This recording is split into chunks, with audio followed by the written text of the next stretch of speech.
اس میں پرائیویٹلی جو ہو سکتا ہے نا، اس کے میں نے 2 ماڈل بنائے ہوئے ہیں کہ ان قوانین کے ہوتے ہوئے اس وقت جو کچھ ہو سکتا ہے وہ اس کا وضاحت لمبی ہے. تو جو بھی کاروبار ہوتا ہے وہ 2 بنیادوں پر ہوتا ہے. ایک ہوتا ہے اعتماد اور ایک ہوتی ہے اسکل.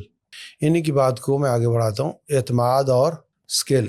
آپ مجھے 10 لاکھ نہیں دو گے کاروبار کے لیے کہ یہ بیچارہ جانتا نہیں، اس کو اسکل نہیں ہے. اور کسی اکانومسٹ کو میں اس لیے نہیں دوں گا کہ وہ مجھے نہیں دے گا، خود کمائے گا، تو اعتماد نہیں ہے.